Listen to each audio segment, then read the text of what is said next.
Halo, Mas Kosan nggak? Oh, enggak. Enggak Oke, lah, opo. kirain gitu ya. Jadi kita siap berantem hari ini, malam ini? Ayo, apa Oh, takut? ayo. Oke, Dok. Gimana, gimana? Bahasannya masih terusan yang kemarin tentang Sam Apa? Harris. Dan sebenarnya juga kita ngomong soal dari keseluruhan moral landscape. Cuman kan kita ada Mm, bagian yang bernama keyakinan. Dan biasanya ya, ini ya. agak apa namanya topik yang cukup orang langsung panas gitu ya berpikir tentang itu atau bicara tentang itu. Tapi selain kita tadi kemarin udah ngomong free will, udah ngomong soal moral landscape-nya, kita sekarang masuk dari konten keyakinannya. Nah, sekarang apakah konten keyakinan itu sama dengan moral yang lain dengan dengan apa free will kayak gitu yang benar-benar itu adalah sistem otak yang kalau di beberapa catatan saya itu ada di sistem limbik, ganglia basalis, gyrus singularis, lobus temporalis. Itu semuanya fokusnya di situ dan tergantung dopaminnya kemana gitu arahnya. Nah, apa itu benar di begitu? Kalau Sam Harris gitu. Tapi yang menarik dari bukunya si Harari, walaupun Harari nggak nyebut si siapa namanya Sam Harris, tapi bukunya Harari menyatakan itu kondisi di mana mulanya adalah revolusi kognisi yang ada di otak manusia dan revolusi kognisi itu karena narasi yang muncul, yang kemudian mereka belajar narasi lalu berkembang dan berevolusi menjadi konten keyakinan di situ juga terbentuk. Kan manusia dua, yang satu soal asosiasi terhadap keyakinan, terhadap sesuatu yang naratif, yang satunya asosiasi terhadap yang apa namanya realistisnya gitu. Gimana dok kalau menurut dokter? Ini kayaknya agak buyar nih dari. Ya, enggak, sebetulnya ya. Kalau dalam sebetulnya dalam membahas keyakinan ini, si siapa namanya, Sam Harris itu memberikan satu pengantar bahwa justru dia orang yang pertama kali eh, meneliti tentang bagaimana yang namanya keyakinan itu diproses dan muncul di otak. Hmm, Karena sebelum sebelum Sam Harris memang tidak ada satu orang pun yang meneliti tentang keyakinan di otak itu, belum ada itu. Kalau mengimani ya, kalau meneliti belum ada itu. baru Sam Belum Harris ada. yang Lalu baru Sam Harris ya. Sam Harris sebagai seorang neurolog, ya, Hmm. sebagai seorang neurolog, dia adalah orang yang pertama kali meneliti bagaimana hal ihwal yang namanya keyakinan itu bisa muncul di otak. Dia orang pertama. Hmm. Ya, jadi keyakinan dalam hal ini bagaimana? Ya oke, yang pelopor yang pelopor uh, pelopor yang mempelopori meneliti bagaimana cara kerja otak, ya Antonio Damasio, benar ya. Terus Hmm. kemudian uh, si uh, Daniel Goleman ya, Daniel Goleman uh, yang sering dia mention Joseph Ledoux ngomong mereka meneliti atau mencermati yang namanya otak emosi, ya, Hmm. otak emosi. Tapi kalau ada penelitian objektif dan meneliti bagaimana cara kerja otak itu menghasilkan sebuah keyakinan, Sam Harris lah orangnya. Gitu. Hmm. Tapi kan Damasio juga menyebut itu cara Dam kerjanya. Damasio menyebut, tapi dia tidak melakukan penelitian. Damasio, Oh, oke. Okay. Antonio Damasio apa namanya menyampaikan itu bahwa keyakinan itu munculnya kerjanya di mana? Antonio Damasio. Bahkan Oke. Okay. pada yang namanya penelitiannya si Sam Harris, Hmm. even yang atau bahkan yang namanya hipotesa dia nggak punya gitu. Karena nggak Di belum Sam Harris. ada. Sam Harris jadi pada saat Sam Harris melakukan penelitian bagaimana otak itu menghasilkan sebuah keyakinan, bahkan dia nggak punya hipotesa gitu. Kenapa? Belum Nah, ada penelitiannya itu. Sehingga belum ada pijakannya gitu. Jadi hmm. dalam hal ini betul-betul merupakan penelitian yang baru. Kalau hipotesa itu kan gini, hipotesa itu berdasarkan penelitian-penelitian yang lama, pengetahuan yang lama, terus dia melihat sebuah fenomena. Fenomena ini, kalau fenomena ini adalah kok bisa kayak gini gitu ya. Nah, terus berdasarkan penelitian yang lama muncullah hipotesa. Nah, penelitian itu membuktikan hipotesa ini benar atau salah gitu. Nah, disclaimer pada di awal bab tentang faith ini, tentang keyakinan ini ya, tentang keyakinan ini, si Sam Harris malah mengatakan bahkan untuk memulai penelitian saya nggak punya hipotesa gitu, karena belum ada penelitian apapun tentang yang namanya keyakinan sampai hari ini. Nggak ada. Ya, Sam Harris orang pertama meneliti itu. Bahkan itu setelah ada hipotesanya, terus kok ya itu gitu loh, maksudku connect. Nah, makanya terus dia mengatakan berangkat dari itu ya, berangkat dari bahwa yang namanya bahasa itu diasumsikan bisa menghasilkan keyakinan gitu ya. Nah, apa namanya? Bahwa bahasa itu misalkan ya, Sam Harris mengatakan kalau melihat sepupu-sepupu kita itu yang pendiam itu ya. Ya, simpanse, bonobo itu kan pendiam, nggak kayak kamu cerewet, nggak kayak kamu, nggak kayak kamu. Nah, iya, kamu kan cerewet itu kan, sepupumu nggak cerewet. Tapi ya, situ enggak, kan ini, ya enggak lah. Ini kan sepupu-sepupumu itu nggak cerewet, nggak kayak kamu gitu. Sepupu, bonobo, simpanse. Jadi yang namanya bahasa, kecerewetanmu itu adalah sesuatu yang baru itu. Artinya aku tumbuh suatu keyakinan juga karena ke mulut gue yang nggak bisa direm gitu kan. Mulutmu yang nggak karu-karuan itu. Pengen dihajar deh, sebentar loh ya, ketemu awas. Ya, tapi ya sebetulnya gini ya, kalau misalkan dan salah satu pemikiran, dasar pemikiran Sam Harris yang tidak diungkapkan oleh Harari.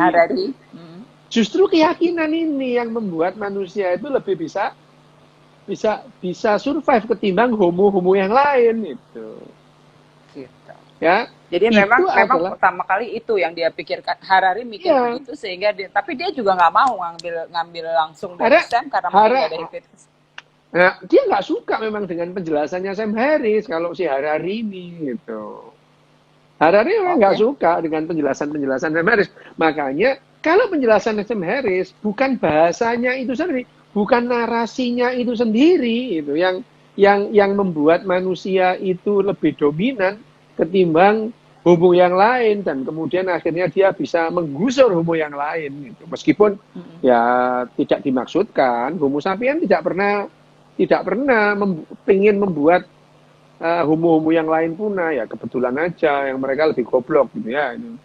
Nah, akhirnya punah gitu, lebih nggak cerdas. Tapi kalau senegara goblok ya punah juga nih berarti kan kalau kayak gitu kan, ini bagian dari hipotesa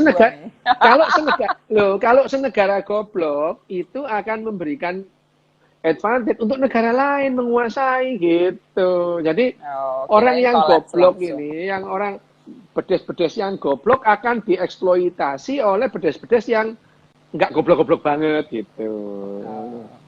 Ya itu sama. Nah, balik ini ya ke yang tadi ya. Yang tadi bahwa keyakinan tadi. Nah, yang dibahas oleh Sam Harris dalam hal ini, batas antara pengetahuan dan keyakinan ini yang blur gitu. Memang blur. Karena bahasa manusia yang menjadi kompleks gitu. Tapi makanya tapi dia terus mengkonsumsi gitu ya, memproduksi dan mengkonsumsi dan berusaha untuk mengintegrasikan ide-idenya gitu, walaupun memang kadang dunia nggak dimaksudkan demikian. Batas antara tadi tuh yang sains, selalu kemudian batas antara pikiran-pikiran yang muncul gitu kan selalu aja nggak connect gitu sampai hari ini, bukankah begitu, Dok? Ya memang nggak connect gitu.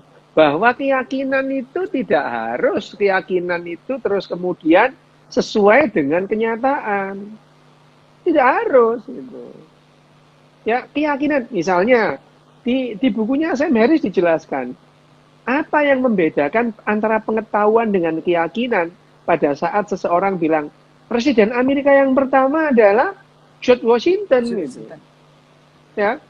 Kalau ada orang mengatakan Presiden Amerika pertama George Washington, itu keyakinan atau pengetahuan? Lebih banyak keyakinan itu. Keyakinan. Tapi pengetahuan, gitu. Tapi kan ada bukti. Itu bisa menjadi pengetahuan kalau dibuktikan. Kebanyakan orang kan tidak pernah membuktikan keyakinannya gitu. Itu sama seperti Gajah Mada ada apa enggak? Mati loh. Nah itu sama enggak ada. Kan gua. Ya itu sama dengan pada saat orang Amerika mengatakan George Washington adalah presiden pertama, hanya sedikit orang yang mengatakan benar kan nggak sih George Washington pertama, misalkan dia melihat beslit atau surat pengangkatan atau pada saat dia disumpah-sumpahin ya, disumpah oleh jaksa agung gitu ya, itu oleh jaksa agung gitu. Bagaimana itu oleh hakim agung bahwa George Washington pertama kali disumpah, terus ada surat pengangkatannya, oh ya ini ada buktinya, tuh ada fotonya tuh gitu, itu bukti itu. Kalau kemudian negara dipersatukan oleh Gajah Mada dari ujung mana sampai ujung mana itu keyakinan ada buktinya, atau itu keyakinan, nggak ada buktinya itu nggak ada buktinya. Sejarah tetap bukan ini ya. Nah makanya di sini, makanya di sini yang namanya Sam Harris itu batas antara keyakinan dan pengetahuan itu yang blur. Hanya saja kemudian yang disebut keyakinan itu jadi liar gitu. Bahkan hal-hal yang tidak mungkin terjadi bisa diyakini terjadi itu. Hal-hal yang tidak mungkin terjadi bisa diyakini itu terjadi secara faktual meskipun tidak mungkin terjadi. Tapi itu berkembang. Ya. Tapi itu berkembang dari penalaran orang yang percaya kepada orang yang dianggap punya otoritas lebih tinggi. Gitu. Jadi yang namanya keyakinan ini tadi sumbernya adalah di awal-awal yang namanya authority based truth. Orang yang sebuah kebenaran itu didasarkan pada yang bicara itu punya otoritas apa tidak itu. Authority based truth. Kalau yang bicara itu kepala suku atau yang bicara itu dukun, ahli nujum, dipercaya itu. Nah, walaupun belum tentu benar. Belum. Makanya keyakinan itu lebih berdasar pada kondisi-kondisi emosional dan sosial ketimbang itu adalah sebuah fakta yang bisa dikonfirmasi. Itu disampaikan juga oleh Sam Harris itu. Jadi artinya misalnya kan ketika orang menghadapi situasi dirinya gitu ya, apalagi sering banget ya dibenturkan antara konten keyakinan ini dengan spiritualis gitu kan. Mereka selalu berbenturan dan dianggap sebagai keyakinan itu harusnya ada karena manusia itu nggak mungkin berpikir untuk tentang hanya wujudnya saja, tapi harus melampaui dari materi materi dunia materinya gitu loh. Jadi ada banyak hal yang di luar dunia materi yang lebih kuat dari manusia. Itu sering banget tuh begitu. Apa karena itu salah satunya yang menjadi salah satunya manusia? Bahwa keyakinan itu awalnya tidak ada urusan dengan spiritualitas. Iya, awalnya itu. Tapi sering banget dibenturkan sekarang. Nah, misalnya karena keyakinan ini kepercayaan seorang sapien itu ya, satu sapien kepada sapien yang lain, misalkan kamu sapi apa? Kamu sapi apa? Sapi kamu. Kamu sapi apa maliki kamu? Saya maliki, Mas. Yo, salah ya. Itu salah satu kepercayaan dan keyakinan gitu kan. Nah, makanya kalau yang namanya keyakinan itu awalnya itu memberikan keuntungan, kemampuan kompleksitas manusia berbicara dalam ini manusia sapien ya, ketimbang manusia yang lain. Ada manusia Neandertal, ada manusia Denovisian, terus kemudian ada manusia Erectus gitu ya. Mm-mm. Nah, semua ini adalah Kayaknya manusia, gue tapi keturunan erectus nih. apa kamu? Aku Apaan kamu? mojokertensis, Oh, mojokertensis. Oh iya, iya, ya, yeah. ya memang loh. Memang orang Jawa, rata-rata orang Jawa itu memang kecipratan gen Homo erectus ada itu. Nah itu. Kalau kamu orang Jawa loh ya, itu. Loh, Kan aku kamu yakin. kan nggak jelas. Kamu itu orang Jawa apa orang-orangan kan nggak jelas. Ya kamu orang-orang sawah gitu. Ya nggak Jadi, apa-apa. Kalau aku memang nggak apa-apa gitu ya. oh ya Nah, oke. balik ya. Heeh. Nah, kalau sekarang bahwa misalkan ya yang namanya manusia pada saat diberitahu oleh orang lain manusia lain dengan kompleksitas bahasanya bahwa kemarin di depan gua ada orang serem gitu ya. Gitu. Orang serem, orang yang tidak dikenal. Ya, orang yang tidak dikenal. Itu akan memberikan kewaspadaan bagi manusia yang punya bahasa kompleks ketimbang manusia-manusia yang lain yang cuman gitu ya. Mirip, mirip, mirip. Iya Oke, memang. keren. Ya, ya. Kalau misalkan bahasanya manusia Neandertal tidak sekompleks bahasa manusia, dia tidak bisa menjelaskan secara ngarang itu ya kemarin ya yang memberikan kemudian rasa waspada yang luar biasa. Kemarin ada orang aneh itu ya. Mereka bersekutu dengan macan, mereka mau mengambil ya ngarang tuh sudah itu. Tapi dari karangan yang membuat dia yakin tadi itu, membuat dia yakin itu bisa memberikan kewaspadaan ekstra. Hmm. Dengan kata lain Jadi, paranoid itu. jadi sebenarnya konten-konten kepercayaan itu bisa menjembatani antara nilai-nilai ini juga nilai-nilai manusia secara sosial, tapi kemudian dengan fakta-fakta bisa juga begitu. Apa Iya, enggak ada?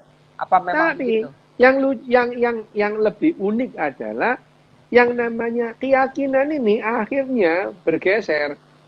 Kita dua Hmm. sapien, dua beda sapien, dia bisa meyakini hal yang sama dengan Mhm. alasan yang berbeda meskipun alasannya itu bertentangan. Kayak apa contohnya? Misalnya, misalnya ya, Hmm. dua-duanya itu meyakini penunggu pohon beringin yang maha perkasa itu ada, gitu ya. Alasannya bisa saling bertentangan, gitu. Kagak ada pohon yang lain, Mas. Ya pohon Beringin aja di cipluan atas lah, tuh. pohon cipluan wes itu. Agak tersinggung gue. Iya, ya, ya. Pohon cipluan itu. Pohon cipluan itu punya penunggu yang dua sapian ini sama-sama yakin kepada penunggu pohon cipluan. Yang satu bilang, misalkan gini alasannya, tidak semua lah bisa dinalar. Salah satunya yang tidak bisa dinalar ya ini penunggu pohon cipluan yang transenden ini tidak bisa dinalar. Gitu.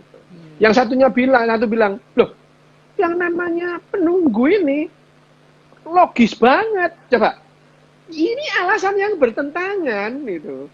Satu bilang ini nggak bisa dinalar, yang satu ini rasional banget ini. Alasan yang Base saling truth. bertentangan, alasan yang saling bertentangan bisa menghasilkan keyakinan yang sama. Ajaib nggak pedes ini coba keyakinannya itu, ya. Jadi pada sekarang kalau kita kita sampai pada perkembangan kekinian gitu ya Mas ya. Seandainya kita sampai pada kondisi-kondisi seperti sekarang, kan jelas banget gitu ya bahwa yang namanya base truth itu base-nya itu benar-benar ada gitu, itu kan udah banyak bisa membuktikan. Nah, apakah kemudian makin makin berkurang nggak tuh konten keyakinan di dalam otak manusia sebagai perkembangan evolusinya atau semakin geladrah nang dindi gitu? Itu di Nggak luar ada hubungan. di luar konteks bagaimana keyakinan. Sam Harris itu menjelaskan bagaimana keyakinan itu bekerja, bukan bagaimana seharusnya keyakinan itu dijalani. Oh, oke. Tapi Ya, banyaknya orang berpikir kayak gitu tuh, Mas. nah, Bagaimana keyakinan itu dijalani? nah Itu. yang itu Sam Harris pemaksaan. sebagai saintis, dia menjelaskan bagaimana keyakinan itu berproses sampai menghasilkan keyakinan. Gitu. Sam Harris Hmm, tidak ngomong, seharusnya manusia itu begini loh, begitu loh. Dia itu nggak bukan ada. pendakwah, woi. Itu. Dia saintis itu. Ya, nggak usah ngomong sama saya, sama Sam Nah Harris. iya, Dua itu kali. makanya itu. Dia itu bukan pendakwah macam Harari itu. Oh, Harari kan oke. kalau Harari kan terakhir Harari pun berdakwah. pendakwah. Tapi Hari Jeff Damon itu begitu loh. Dia juga sama pada konten yang sama. Dia mengatakan bahwa pertumbuhan pertumbuhan narasi itu gitu ya yang muncul di Sapiens itu adalah kognisi pertama untuk kemudian orang percaya pada konten-konten belief itu tadi. Oke. Nah, yang belum dijelaskan oleh orang-orang itu bagaimana otak bekerja menghasilkan keyakinan karena itu di luar kemampuan mereka gitu. Nah, Sam Hmm. Harris ini dia neurolog yang mendalami neuroscience itu. Hmm. Hmm. Jadi kemudian ya udah nggak usah ngambek, oh gitu kan. Tapi kemudian berkembangan apa namanya menjadi nilai ini loh yang apa ya kalau menurut saya orang kemudian punya nilai. Begitu dia punya nilai, begitu kemudian perkembangan kognisinya muncul, lalu kemudian membentuk nilai-nilai. Nah nilai-nilai ini kadang-kadang yang trespass itu loh orang-orang tuh. Nilai-nilai kan Nah, bukannya di setiap tempat itu kan berbeda harusnya. oke. Nilai-nilai kan setiap waktu juga berbeda gitu. Oke, What itu do you think? dibahas di belakangan bukunya sih Sam Harris. Samaris. Bagaimana Sam Harris dalam hal ini Hmm. setelah dia menjelaskan apa itu yang namanya moral, apa itu bagaimana otak itu Free membentuk will, moral. keyakinan. Misalkan bagaimana otak itu membentuk keyakinan, misalnya ini. Kalau kita misalkan siapa namanya Sam Harris menjelaskan misalkan Sam Harris menjelaskan yang namanya keyakinan. Kalau ada orang bertanya di mana letak keyakinan itu di otak, ya kamu nggak nemu letaknya yang spesifik karena semua otak ini menghasilkan keyakinan. Sama dengan misalkan moral itu di mana letaknya di otak.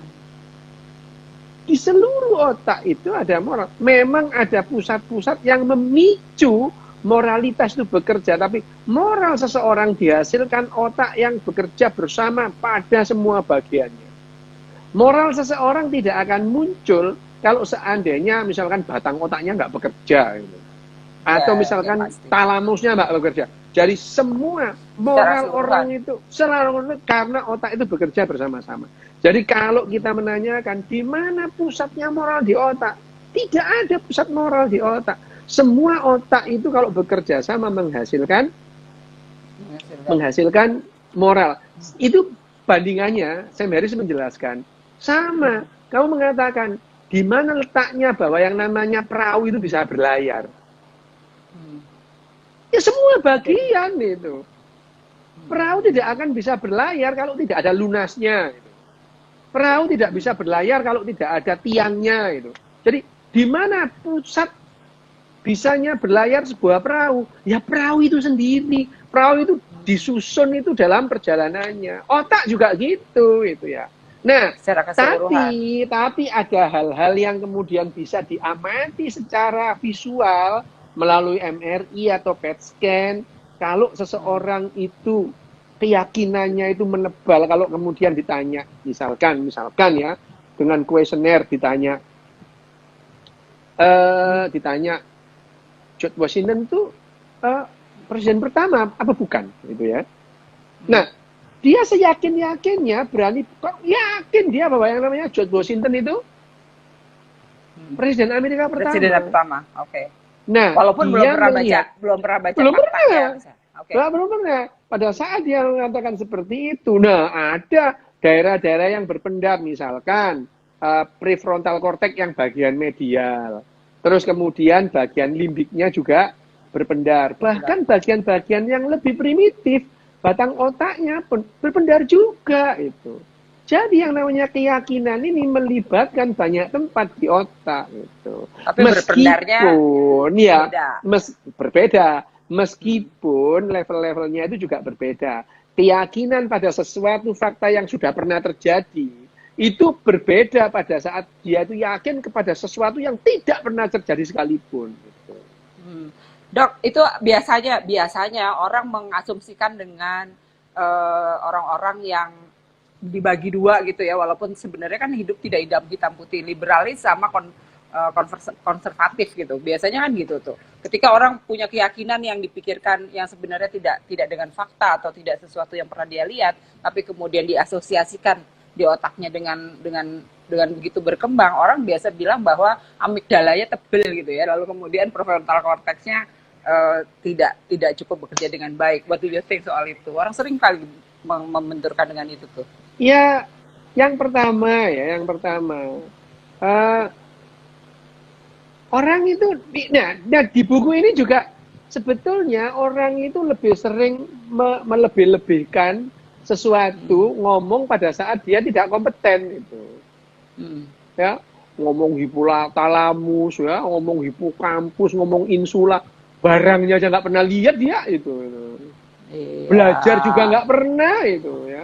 Atau nanti Jadi, kapan-kapan aku melu yo nek operasi otak ya. Jadi aku lah ya tidak sesederhana gitu. itu juga, tidak sederhana itu. Makanya misalkan orang memahami cara kerja otak pertama, dia perlu paham yang namanya embriologi otak. Embriologinya dipahami. Bagaimana dulu secara embrio ini, kenapa embrio ini? Dia Karena berkembang kemana? dulu secara evolusioner, dulu dia melewati masa-masa dia jadi ikan, jadi kadal ya. Itu terus kemudian menjadi yang namanya mamalia. Saya tahu nggak ada kadal tuh. Apa kadal? Reptil kamu ini, itu lewat. Jadi yang namanya manusia itu yang tidak kelewatan itu adalah aves, burung, itu beda jalur itu. Ya, jadi itu boleh ya kalau sekarang tumbuh menjadi kadal yang masih tetap jadi kadal gitu dalam. Ya kan kamu ngadali ya? Itu, kadal gurun. Kadal gurun, aku nggak digurun, tapi bagaimana kemudian nggak digurun tapi tetap menjadi kadal? Nah, itu kan itu dia makanya itu. Oke, terus. Ya, oke ya. Jadi itu yang jadi persoalan adalah bagaimana otak kita itu berkembang ya, bagaimana akhirnya menjadikan itu dijelaskan sama siapa namanya Sam Harris. Nah, ya memang pada dasarnya otak manusia itu juga gitu. Pada saat dia berbicara yang di luar kompetensinya, dia cenderung melebih-lebihkan bahwa dia tahu padahal nggak tahu itu. Ya, nggak tahu itu. Nah, orang yang paham biasanya lebih slow ngomongnya mengenai yang namanya, jadi mengenai apa yang dijelaskan. Bahkan orang yang lebih paham lebih bisa menyederhanakan apa yang ruwet dalam pengetahuan itu. Bisa bisa dijelaskan, mudah dimengerti, lalu bicaranya lugas gitu ya. Itu yang dijelaskan juga oleh Sam Harris di sini gitu. Gitu. Sam Harris menjelaskan. Nah, Sam Harris lebih menjelaskan bahwa yang namanya bagaimana otak itu menghasilkan yang namanya keyakinan. Sam Harris tidak mempunyai proposal, tidak mempunyai tidak mempunyai usul persepsi. Bagaimana orang itu menjalani keyakinannya. No, itu.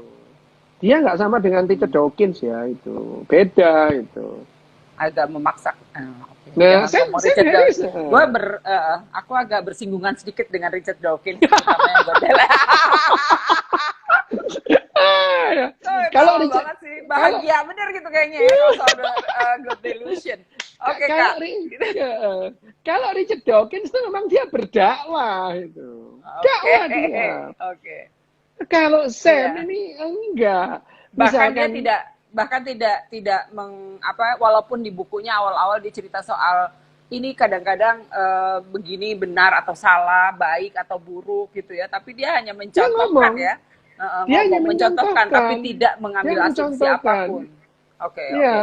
Dia mencontohkan. Kalau bahkan dalam bukunya yang The End of Faith itu, sebetulnya dia tidak istilahnya dia tidak punya proposal, tidak punya ide, terus kemudian ini agama-agama ini dihilangin aja. Enggak, gitu. Ya, dia hanya menunjukkan bahwa keyakinan ini memang muncul di otak manusia.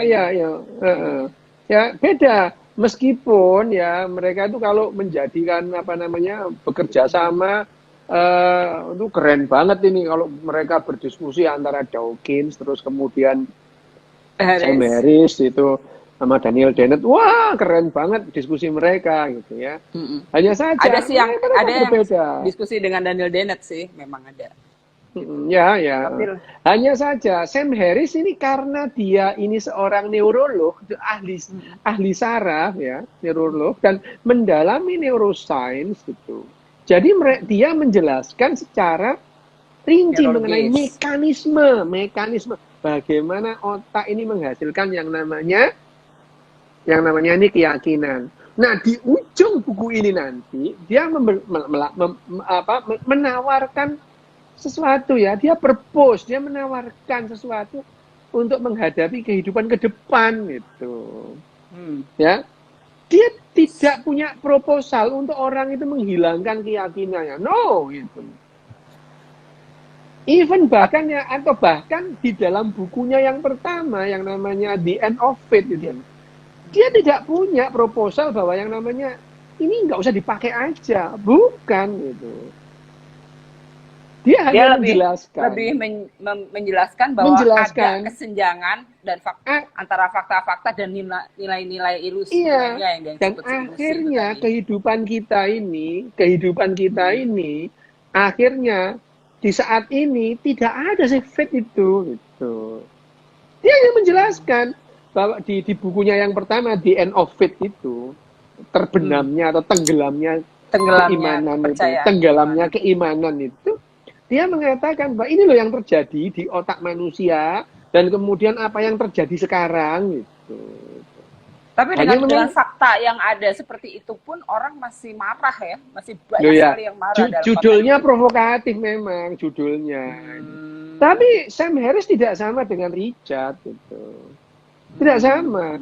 Dia menjelaskan ini adalah menjelaskan sebuah tadi itu mekanisme dari fenomena. Jadi fenomena itu kalau kita melihat sesuatu kejadian yang kita tidak tahu, kok bisa gini sih, kenapa sih gitu. Nah, itu adalah fenomena. Nah, fenomena itu kalau sudah dijelaskan melalui riset macam-macam, jadi pengetahuan, kita tahu mekanismenya. Nah, Sam Harris ini menjelaskan mekanisme kenapa terjadi seperti itu. Termasuk dalam ini yang namanya keyakinan ini. Ini kan pecahan dari buku yang namanya Moral Landscape. Di awal dan di ujung itu sebetulnya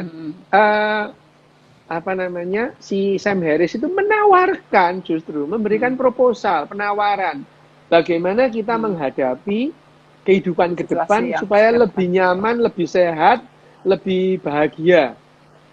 Kenapa? Karena yang tercetak di otak kita itu mengenal baik dan buruk itu adalah secara biologis itu.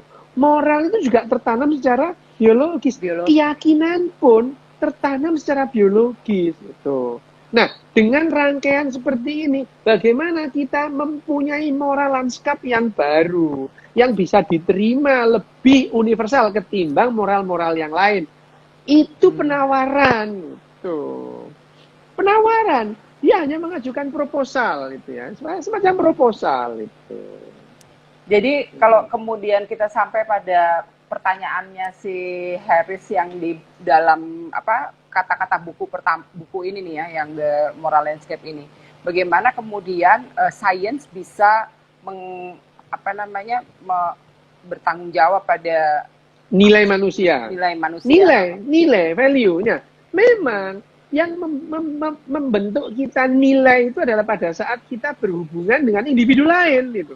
Kita punya nilai gitu. Ya. Value, nilai itu. Nah, dalam hal ini sebetulnya dia memberi penjelasan yang panjang lebar gitu ya. Memberi panjang lebar mengenai ide meme-nya Richard Dawkins. Ya, Richard Dawkins. Richard Dawkins ngomong memes, tapi dia nggak bisa menjelaskan secara rinci bagaimana meme. Nah, sebetulnya yang namanya Sam Harris ini setuju dengan meme-nya Richard Dawkins, tapi dia lebih menjelaskan bagaimana meme itu memberikan jiwa pada kita. Bukan hanya manusia, bukan hanya Homo sapien yang bisa mempunyai jiwa, pada saat orang bisa mempunyai yang namanya self awareness, dia punya yang namanya rasa keberadaan diri, dan dia berhubungan dengan individu lain atau benda lain, entah itu yang namanya sesama manusia atau dengan hewan lain atau dengan barang lain, dia bisa mempunyai value. Hmm. Value. Dan ini tertanam di otak kita. Itu yang dijelaskan oleh Sam Harris dalam buku ini, gitu. Even tertanam, tapi kan tetap aja ada ininya ya, ada apa rangkaiannya, bahkan bukan rangkaian, tapi ada apa ya namanya, ada titik-titik kontinum yang berbeda gitu dari setiap orang. Ini yang kemudian value-nya itu yang kadang-kadang setiap manusia ketika dia berkumpul, ketika dalam konten sosial, maka kadang-kadang berbeda dengan ketika seseorang itu sendiri gitu. Apakah emang Ya. begitu gitu? Nah, ya gini ya. Yang pertama adalah Sam ini menjelaskan secara saintifik gitu. Tapi karena dia menjelaskan secara saintifik dan dia mengatakan bahwa ini adalah sains loh ya, itu. Kelihatannya tendensius itu. Tapi padahal ya, kelihatan padahal kalau mengenai baik buruk sendiri itu, Sam Harris kan mengatakan baik buruk itu adalah tertanam di otak. Bukan hanya benar salah yang secara biologis itu bisa dibuktikan. Hanya saja yang namanya Sam itu kan selalu berpijak pada yang namanya sains gitu. Dia nggak mau yang di luar sains itu. Susah dong dok, maksud saya gini loh, susah banget menjelaskan bahwa baik buruk itu relatif gitu ya, dan semua baik buruk itu kemudian sebenarnya sudah ada di dalam kontinum otaknya manusia. Itu yang dijelaskan Sam Harris dalam buku ini itu. Iya itu. Jelaskan buku ini. Itunya nggak usah memang pakai benar ngegas. sains itu bebas nilai. Yes, sains itu bebas nilai, betul itu ya. Betul itu ya. Yang namanya sains itu bebas nilai. Tapi otak kita ini ada baik dan buruk itu ada di otak kita gitu. Bukan hanya tergantung pada sebuah kondisi yang berbeda atau tidak. Itu dijelaskan oleh Sam Harris itu, ya, gitu. Tapi memang itu sih ya, apa namanya? Maksud saya yang nerima kayak gini nih nggak banyak gitu. Bahkan yang nerima seperti ini sesuatu yang bahkan yang namanya Richard Dawkins itu. Ini Sam Harris diserang terus ini kalau ngomong kayak gini gitu. Tapi diskusinya mereka keren sih gitu ya. Ya masih mendingan. Ada banyak yang belum udah langsung denial gitu-gitu. Ya kan, itu. Yang namanya saya itu loh, apa maksudnya saya bebas nilai? Bebas nilai itu maksudnya gini loh ya. Yang namanya 2 tambah 2 sama dengan 4 itu bukan karena jujur ya, karena memang 4 itu sains itu. Ya kali jujur. Dia ada yang nanya, maksudnya bebas nilai itu apa? Sains itu bebas nilai. Kenapa? 2 tambah 2 sama dengan 4. Itu bukan karena jujur. Ya memang 4 itu. Kan nggak ada guru matematika. Anak-anak, 2 tambah 2 berapa? Ayo jawab yang jujur. Kan nggak pakai gitu. Batuk ya, kamu. Apa namanya ya maksudku ya harusnya dalam konten itu sih sebenarnya udah jelas gitu ya, tapi memang banyak sekali orang sejelas itu pun nggak mau gitu loh maksud saya. Si Sam Harris ini dari hasil risetnya ini, riset loh. Ini yang ditulis dalam buku apa namanya? Ini hasil riset itu. Itu hasil riset gitu. Nah, memang kalau Dawkins itu kan memang dia saintis ya, dia ngomong nggak ada itu. Tapi ya sama-sama Richard Dawkins juga nggak punya proposal, tidak punya usul. Lah gimana kalau itu moral? Oh itu bukan urusan saya gitu. Kalau Dawkins ya itu. Tapi memang ada fakta-fakta baru gitu ya, dan argumen-argumen baru yang selalu muncul. Kan itu kan nggak bisa kita tolak juga. Ada situasi yang selalu saja orang kemudian mengaitkan pada konten moralitas. Fakta baru pun gitu ya, mereka bisa disingkirkan dengan begitu saja. Misalnya misal yang paling sederhana adalah kondisi COVID sekarang gitu kan. Ini udah jelas fakta baru bahwa saintis lah yang kemudian bekerja dengan baik. Nggak bisa loh ini, tapi tetap aja bermunculan gitu hal-hal yang secara keyakinan gitu kan bermunculan konten-konten yang kayak gitu, mau nggak mau gitu. Nah, saya kok nggak ngelihat ada sebuah, walaupun dia menganggap sebagai moral adalah landscape baru yang mungkin bisa membawa kita pada kebahagiaan dalam proses apa namanya dunia baru seperti sekarang. Kok nggak yakin ya akan terjadi perubahan otaknya orang untuk tetap tidak berkeyakinan gitu misalnya, atau untuk tidak berubah dari kondisi sekarang, atau bahkan munculnya keseringan gitu ya, ada kalung baru lah, ada apalah gitu. Gimana menurut dokter? Nah, itu Aku yang dibahas juga. Semua dibahas itu dalam buku ini. Bagaimana sih kita Sam itu tidak punya yang namanya bagaimana cara menghilangkan keyakinan. No, dia nggak bilang seperti itu. iya sih, tapi Nggak bilang judul gitu. judul di End Hanya of Fate saja, aja udah bikin orang mind nah, blowing gitu. hanya saja bagaimana orang itu hidup secara bersama mempunyai nilai moral yang lebih universal itu. Nah, Nah, sekarang keyakinan itu keyakinan yang mendasari seseorang itu bisa hidup lebih nyaman, lebih sehat. Nah, itu ada dalam proposalnya dia. posisinya Ya, jelas yang itu. jelas itu bahwa yang namanya dasarnya adalah biologi misalnya ya. Secara biologi semua binatang ada binatang yang punya emosi, dia punya kesadaran. Ini yang diperhatikan itu. Itu diperhatikan itu. Bahwa yang namanya makanya Sam juga menjelaskan misalkan ya ada misalkan pada di New Zealand gitu. Di New Zealand ada undang-undang kesejahteraan biri-biri. Coba itu. Makanya Ya, biri-biri jadi lebih banyak kalau di sana sih itu daripada manusia. undang-undang kesejahteraan biri-biri itu ya itu. Biri-biri itu loh, makanya kamu tahu nggak bidadari itu apa yang menarik, karena ada Apa? dadanya. Kalau nggak ada dadanya Kalau jadi ada biri-biri. biri-biri. Ya. Bidadari Ada yang apa seru juga.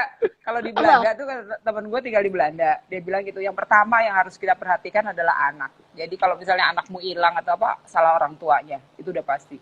Yang kedua perempuan gitu kan. Perempuan itu kalau misalnya ada yang merasa teraniaya, itu biasanya KDRT lah apa gitu. Nah yang ketiga anjing, Dok, gitu kan. Anjing iya, itu kalau misalnya, iya kan, anjing itu kesejahteraannya, misalnya ada nangis setiap hari lalu bener. orangnya nggak memperhatikan, itu bisa dilaporin polisi gitu. Yang keempat baru laki, Dok, maaf ya. Emang Ya kan gitu. ya Jadi menurut emang saya ketika kemudian kita bicara soal moralitas, menjual argumen-argumen yang memang terbukti jelas, di negara lain marah itu kalau ngomong kayak gitu. Tapi jelas ada loh di ini kan. ya Gitu iya kan. itu ya. Nah makanya sebetulnya kita kembali ke bukunya Sam ya, dalam Siap, keyakinan oke. ini dia menjelaskan bagaimana yang namanya keyakinan itu muncul ya. Bagaimana di otak itu keyakinan itu diproduksi oleh otak. Bagaimana di masa lalu keyakinan-keyakinan tertentu itu memberikan memodulasi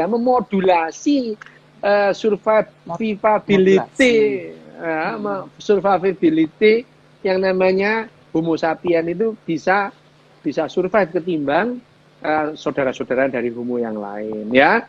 Itu dijelaskan. Bahwa dijelaskan juga bagaimana sih yang namanya keyakinan muncul. Itu sebetulnya yang namanya Sam Harris itu hanya menjelaskan yang namanya moral, keyakinan. Ini ada tertanam di otaknya manusia. Sehingga kalau kita punya moral landscape yang baru, ini harus dipertimbangkan. Gitu. Sementara kan kalau misalkan dicedopin kan dia nggak peduli moral itu. Dia hanya menjelaskan. Dia juga menjelaskan bahwa beyond belief gitu ya, memang ada konten survival. Dia beyond belief juga ada konten science, walaupun ada religion dan reason gitu. Tapi ada reason, tapi ada religion tetap. Gitu. Dia juga mempertimbangkan 4 hal itu gitu. Ya, jadi keyakinan itu bagi yang dijelaskan Sam Harris orang pada umumnya loh. Memang ada sih orang-orang yang nggak butuh keyakinan. Jadi dia kalau ada sesuatu yang seperti siapa? Lambemu. Gitu aja tersinggung. Apalagi aku bilang dokter, gitu kan. Sekarang tuh ya panggil dokter aja menjadi agak-agak Geloh gitu ya. Karena katanya itu panggilan sayang, geli. Lah iya, lah panggilan sayang. Ya, makanya yang namanya siapa namanya Coba ya, Sam you Harris. lihat nih, lihat kan dia bisa ngilang aja gitu. Ya, nggak Cantik. apa-apa kan hilang sebentar aja. Oh, ya kan? Rusuh banget ya. Yang Oke, oke. namanya Sam Harris dalam hal ini dia tidak pernah dia dalam buku dia kelihatannya tendensius sih kelihatannya karena dia Mm-mm. tidak misalkan apa namanya istilahnya eh, proposisi-proposisi yang disampaikan itu mengabaikan hal-hal yang tidak secara faktual ada itu. Jadi ya Mm-mm. secara biologi artinya secara fisik itu ada. Karena yang namanya otak ini kan fisik ada gitu. Dok, Itu. aku masih ada dua pertanyaan, tapi ini tinggal 7 menit.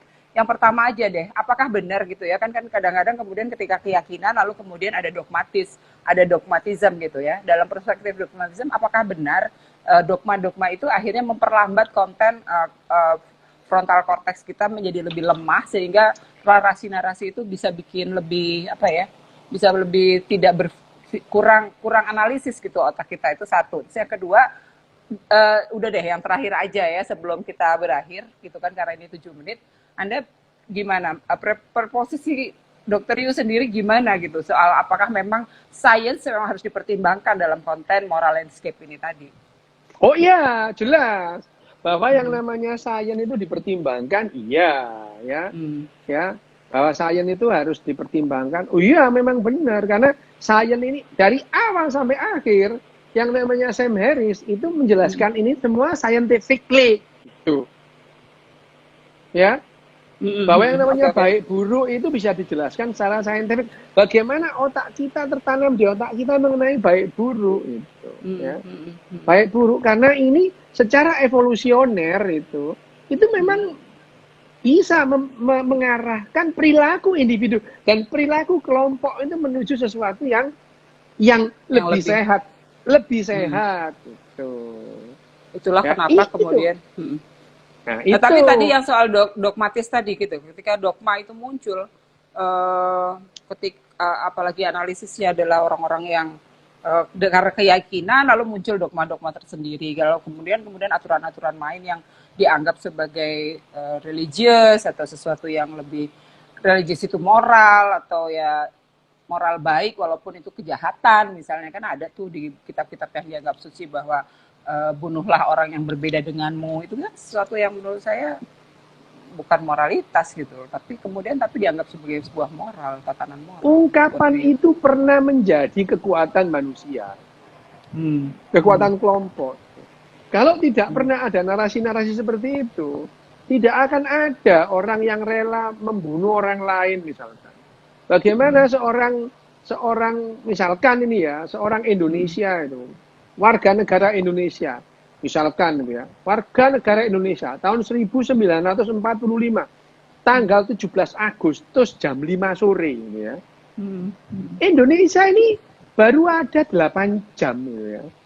Hmm. Baru ada 8 jam dan ada orang yang rela mati dan mereka bersemangat membunuh orang Belanda Hmm. sama-sama orangnya itu. Coba Nah, manusianya kan gitu nah dogma-dogma semacam ini itu diperlukan, ada perlunya. Tapi bahwa dogma itu terus kemudian mematikan nalar. Oh iya, memang tujuannya hmm. itu. Tapi mematikan Hmm. nalar ini tujuannya adalah untuk menguasai. Jadi kalau misalkan seorang pemimpin gitu ya, seorang Hmm. pemimpin, dia mematikan nalar yang dipimpin, itu bagus banget. Yang dipimpin itu Oke, kata oke. menurut dia, itu ya. Ya, karena misalnya kalau itu organisasi yang firm gitu ya, itu kan berarti jauh lebih efektif, ya kan? Nah Lebih efektif itu, itu. Ya, oke, nah oke, itu, good, good. eh. Ngerti, ngerti, ngerti. Nah Oke dok, itu, oke. kita tinggal Emang 4 menit dok. ini Apa? bahas bukunya Sam Harris ini keren kok ini ya. Ini masih Iya, banyak nih aku yang perlu dibahas ini. nanti aku sih gini tadinya udah pengen lompat ke social intelligence, tapi kok kayaknya masih kurang gitu ya bahas ini. Masih Nanti banyak. masih banyak yang akan kita diskusikan. Rasanya masih sekali lagi kita bahas soal moral landscape ini gitu ya, untuk kemudian kita terapkan lagi. Minggu depan mungkin kita akan bahas lagi Dok sekali lagi. Setelah itu mungkin aku akan cari pola yang berbeda dengan apa namanya, dengan Oh platform yang ya, beda. itu pertanyaanmu tadi ya. Ah, Apakah dogma itu apa namanya menyusutkan misalkan frontal cortex gitu ya? Untuk menjadi goblok itu nggak perlu otakmu susut, gampang. Goblok ya goblok aja itu. udah ada Percayailah orang-orang sasetan, yang goblok. Iya, ya sekarang itu goblok sudah ada udah ada ekstraknya. sasetan. Kabar Bang, gembira, goblok sekarang ada ekstraknya gitu. udah bahkan udah bisa di SK kan juga sih. Gampang. Ya udah. Aku pengen ngobrol soal pindah antara God Delusion antara nggak jadi deh, nggak itu aja deh, tetap moral landscape aja.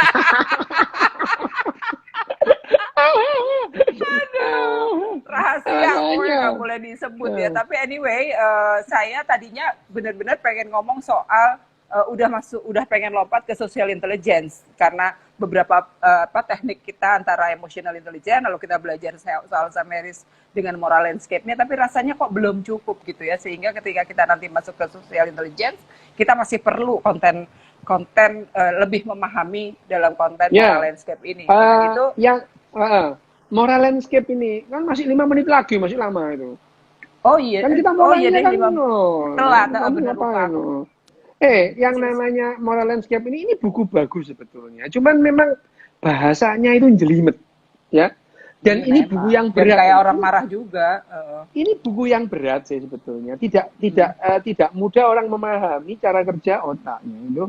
Memang tidak sulit karena selama ini orang itu memahami otak itu lebih pada keyakinan, misalnya otak kanan, otak kiri itu kan Ah itu keyakinan udah gitu. salah, iya bener.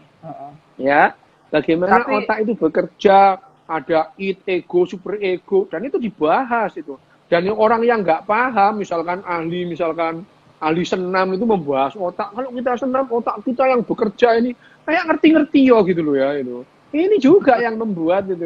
Nah, ini kalau kita senam, gitu ya, mulet kayak apa gitu itu otak kita, kayak ngerti-ngerti yo gitu.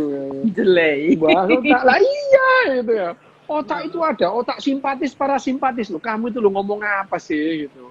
Wah, ada otak parasimpatis. Nah, sekarang yang disebut lanskap moralnya Harris itu, lanskapnya Harris ini menjelaskan bagaimana moral itu bekerja, bagaimana keyakinan itu bekerja, bagaimana orang itu menentukan baik buruk, dan bagaimana orang memilih itu ya, kemudian akhirnya menentukan moral baik yang mana. Nah, di ujung buku ini si Sam Harris menjalankan. Ini mau tidak mau, kita harus punya pegangan moral yang sama, sehingga kita punya standar yang sama. Kalau kita tidak punya standar moral yang sama, sampai kapanpun kita tidak mempunyai kesepakatan yang sama. Gitu. Ya, gitu. Tapi memang ya memang sampai kapanpun artinya, karena banyak banget yang tidak sepakat gitu ya, karena selalu saja itu sesederhana mereka melihatnya ada beyond their self gitu loh, ada materi yang secara transenden di luar dirinya, itu selalu menjadi kepercayaan dan dogmanya orang gitu, ketimbang dari hal-hal yang secara material jelas disampaikan. Itu nggak apa-apa itu. Itu nggak apa-apa. Di bukunya Sam Harris juga mengatakan yang punya begitu juga nggak masalah. Cuman kalau kita dengan standar moral itu harus beda. Seperti kamu sebagai orang Indonesia, kamu orang Jawa, orang Ambon, orang Sumatera. Pada saat sebagai orang Indonesia, standar moral Indonesia itu. Oke. Nah, tapi itu juga. Tapi kemudian ketika blended dengan konten sosial yang berbeda, kita harus lebih. Pada saat kamu punya keyakinan, terserah keyakinanmu. Tapi yang namanya standar moral bersama harus lebih jauh daripada sekedar keyakinanmu. Gitu. Itu yang dikatakan Sam Harris di ujung, itu. Di ujung ininya ya. Di ujung. Dok, ini ada kesukaanmu, Dok. Apa? Apa itu? Lombok. Jadi ya, jadi Lambem, saudara-saudara, aku buka lambemu. rahasianya gitu kan. Ya. Kalau kenapa dia cerewet banget, itu tuh karena doyan banget ini dikeremus loh dengan santainya. Aku juga heran gitu. Itu fakta yang berbicara. Itu ngomong fakta loh. Itu bukan sesuatu yang apa secara emosional hanya diyakini dan diimani enggak gitu. Jadi, gitu. Tapi anyway, ya gitu deh kalau menurut aku kita masih perlu Dok, apalagi yang harus kita gali dari tentang kita udah ngomong free will, kita udah ngomong soal moral, kita udah ngomong soal keyakinan, apalagi kalau menurut dokter yang dari Sam Harris yang harus kita gali. Apakah kemudian salah satunya adalah hormon bagaimana mempengaruhi kerja Sama, otak atau sama. Dalam di akhirnya di bab yang lama itu dia mengenai ngomong soal baik dan buruk itu panjang lebar. Bagaimana otak di kita awal itu juga yang di belakang lebih banyak lagi dia membahas itu. Di belakang lebih banyak lagi dia membahas mengenai yang namanya baik dan buruk itu. Ya itu jadi ya di belakang misalnya dia mengatakan eh, apakah apakah jadi di mungkin ada bukan misalkan apakah mungkin ada sebuah dunia tanpa kebohongan itu dibahas itu oleh dia. Iya. No, tapi dia juga misalkan, apakah kita boleh mempunyai kebebasan berkeyakinan? Itu kan juga dibahas banyak oleh dia, itu ya. Agama di bab 4 dibahas itu. ya kalau itu iya Agama, itu aku begitu ya. dia Di ngomong agama, agama agama, banget walaupun kemudian agama soal itu. agama. Nah, Tapi agama, dia memberikan kredit positif loh sebetulnya pada agama ini. oh iya, iya, iya. Karena memang Ya kan dia itu. bilang itu beyond belief dia ada ngomong soal soal apa namanya soal religion, soal reason, survival dan Iya, science gitu. Jadi nggak makanya. hanya science gitu. Tadi makanya Nah, yang lebih empat penting posisi itu. adalah di bab 5 yang Oke, namanya the future of happiness. Masa depan oh oke, kebahagiaan, oke ya. oke.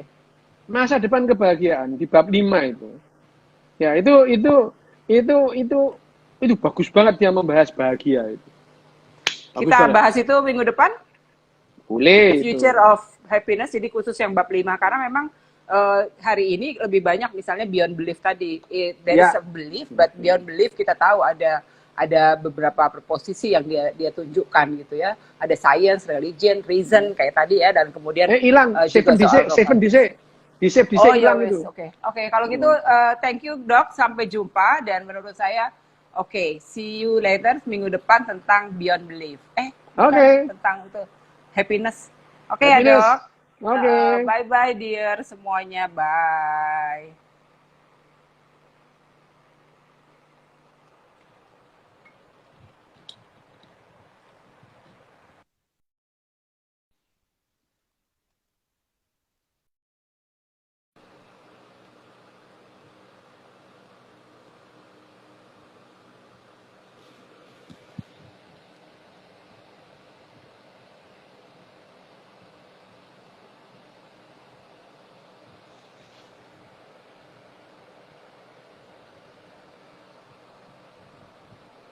Ini kok nggak bisa di save ya ampun salah deh.